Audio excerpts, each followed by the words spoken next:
Matthew Henry's Commentary on the Whole Bible. 1 Chronicles 22. Out of the eater comes forth meat. It was upon occasion of the terrible judgment inflicted on Israel for the sin of David that God gave intimation of the setting up of another altar, and of the place where he would have the temple to be built, upon which David was excited with great vigor to make preparation for that great work, wherein, though he had long since designed it, it should seem he had, of late, grown remiss, till awakened by the alarm of that judgment. The tokens of God's favor he received after those of his displeasure. 1. Directed him to the place, verse 1. 2. Encouraged and quickened him to the work. 1. He set himself to prepare for the building, verses 2 to 5. 2. He instructed Solomon, and gave him a charge concerning this work, verses 6 to 16. 3. He commanded the princes to assist him in it, verses 17 to 19. There is a great deal of difference between the frame of David's spirit in the beginning of the former chapter and in the beginning of this. There, in the pride of his heart, he was numbering the people; here, in his humility, preparing for the service of God. Their corruption was uppermost, but the well of living water in the soul, though it may be muddied, will work itself clear again. Grace here has recovered the upper hand. Preparations for the temple, 1017 BC. 1. Then David said, "This is the house of the Lord God, and this is the altar of the burnt offering for Israel." 2. And David commanded to gather together the strangers that were in the land of Israel, and he set masons to hew wrought stones to build the house of God. 3. And David prepared iron in abundance for the nails for the doors of the gates, and for the joinings, and brass in abundance without weight, for also cedar trees in abundance, for the Zidonians, and they of Tyre brought much cedar wood to David. 5. And David said, "Solomon my son is young and tender, and the house that is to be builded for the Lord must be exceeding magnifical, of fame and of glory throughout all countries. I will therefore now make preparation for it." So David prepared abundantly before his death. Here is 1. The place fixed for the building of the temple, verse 1. Then David said, by inspiration of God, and as a declaration of his mind, "This is the house of the Lord God." If a temple must be built for God, it is fit that it be left to him to choose the ground, for all the earth is his.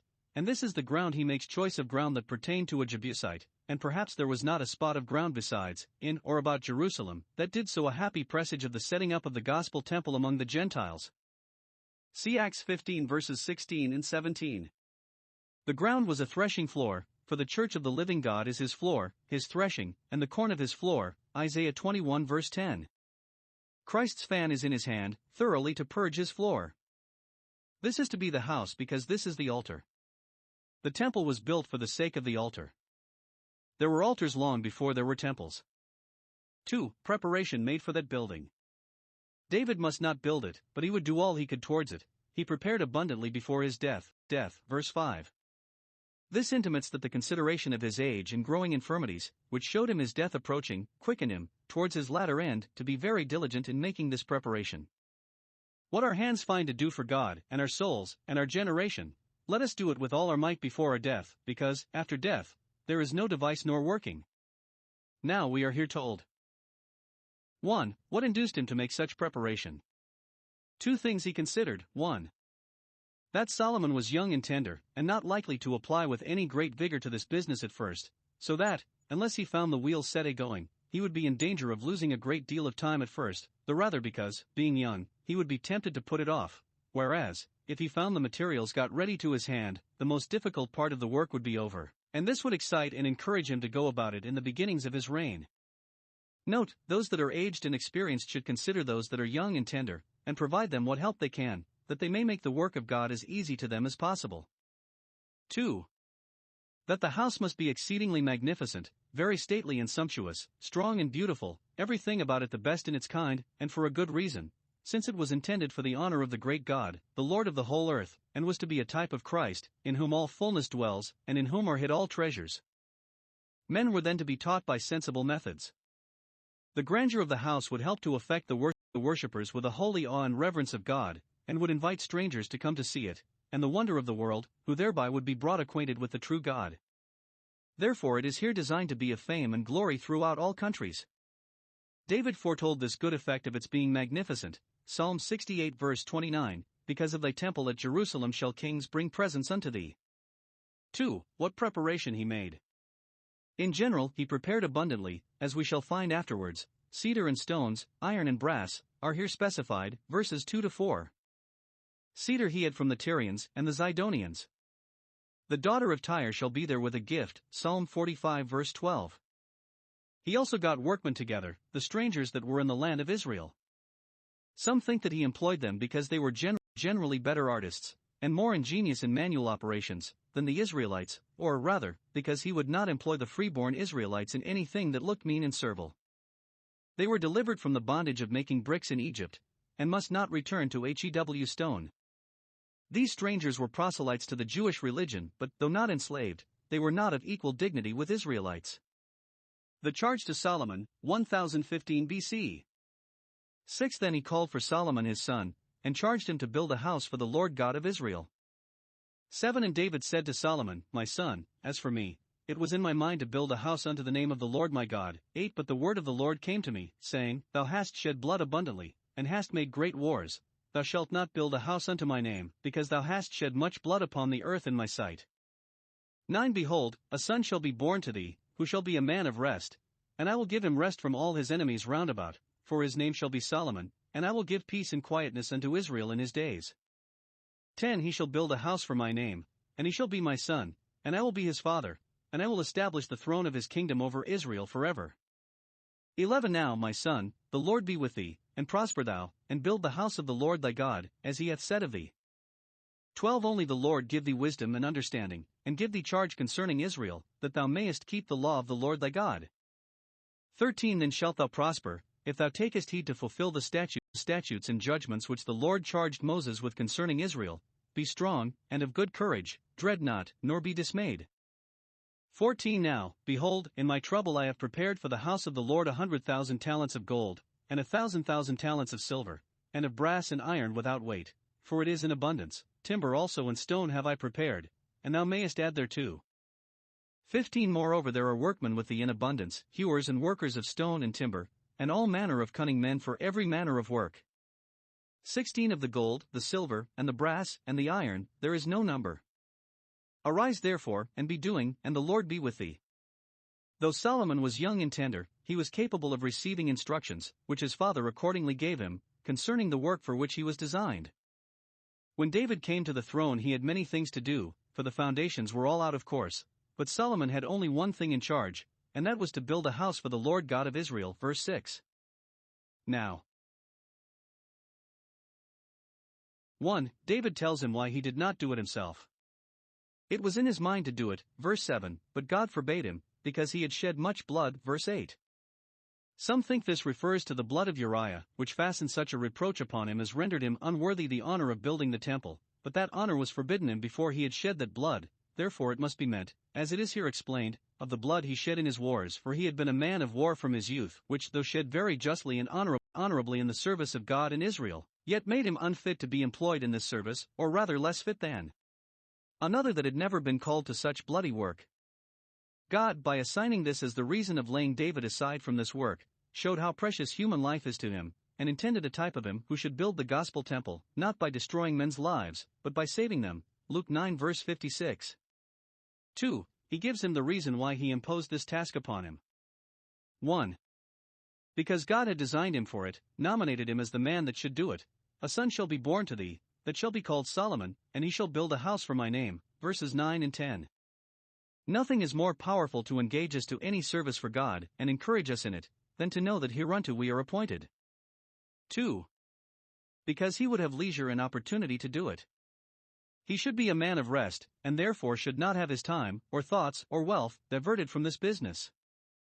He should have rest from his enemies abroad, none of them should invade or threaten him, or give him provocation, and he should have peace and quietness at home, and therefore let him build the house.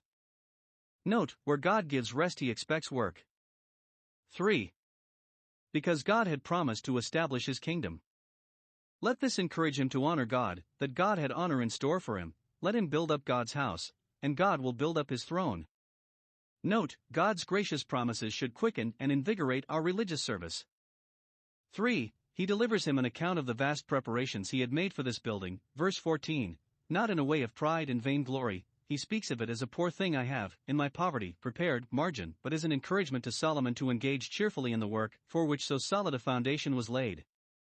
The treasure here mentioned of the 100,000 talents of gold, and 1,000,000 talents of silver, amounts to such an incredible sum that most interpreters either allow an error in the copy or think the talent here signifies no more than a plate or piece, ingots we call them. I am inclined to suppose that a certain number is here put for an uncertain, because it is said, verse 16, that of the gold and silver, as well as of the brass and iron, there was no number, and that David here includes all the dedicated things, chapter 18 verse 11, which he designed for the house of the Lord, that is, not only for the building of it, but for the treasure of it, and putting all together, it might come pretty near what is here spoken of. Hundreds and thousands are numbers which we often use to express that which is very much, when yet we would not be understood strictly. For, he charges them to keep God's commandments, and to take heed to his duty in everything, verse 13. He must not think by building the temple to purchase a dispensation to sin. No, on the contrary, his doing that would not be accepted, nor accounted of, if he did not take heed to fulfill the statutes which the Lord charged Moses with, verse 13. Though he was to be king of Israel, he must always remember that he was a subject to the God of Israel. 5. He encourages him to go about this great work, and to go on in it. Verse 13. Be strong, and of good courage, though it is a vast undertaking. Thou needest not fear coming under the reproach of the foolish builder, who began to build, and was not able to finish it. It is God's work, and it shall come to perfection. Dread not, nor be dismayed. In our spiritual work, as well as in our spiritual warfare, we have need of courage and resolution. 6. He quickens him not to rest in the preparations he had made, but to add thereto, verse 14. Those that enter into the labors of others, and build upon their advantages, must still be improving. 7. He prays for him, the Lord give thee wisdom and understanding, and give thee charge concerning Israel, verse 12. Whatever charge we have, if we see God giving us the charge and calling us to it, we may hope he will give us wisdom for the discharge of it. Perhaps Solomon had an eye to this prayer of his father for him, in the prayer he offered for himself, Lord, give me a wise and understanding heart. He concludes, verse 16, up, and be doing, and the Lord be with thee. Hope of God's presence must not slacken our endeavors. Though the Lord be with us, we must rise and be doing, and if we do this, we have reason to believe he is and will be with us. Work out your salvation, and God will work in you. The charge to the princes of Israel, 1015 BC. 17. David also commanded all the princes of Israel to help Solomon his son, saying, 18. Is not the Lord your God with you? And hath he not given you rest on every side? For he hath given the inhabitants of the land into mine hand, and the land is subdued before the Lord, and before his people. 19. Now set your heart and your soul to seek the Lord your God. Arise therefore, and build ye the sanctuary of the Lord God, to bring the ark of the covenant of the Lord, and the holy vessels of God, into the house that is to be built to the name of the Lord. David here engages the princes of Israel to assist Solomon in the great work he had to do, and every one to lend him a hand towards the carrying of it on. Those that are in the throne cannot do the good they would, unless those about the throne set in with them. David would therefore have the princes to advise Solomon and quicken him, and make the work as easy to him as they could by promoting it every one in his place. 1. He shows them what obligations they lay under to be zealous in this matter, in gratitude to God for the great things he had done for them. He had given them victory and rest, and a good land for an inheritance, verse 18. The more God has done for us, the more we should study to do for him. 2. He presses that upon them which should make them zealous in it. Verse 19. Set your heart and soul to seek God, place your happiness in his favor, and keep your eye upon his glory. Seek him as your chief good and highest end, and this with your heart and soul. Make religion your choice in business, and then you will grudge no pains nor cost to promote the building of his sanctuary.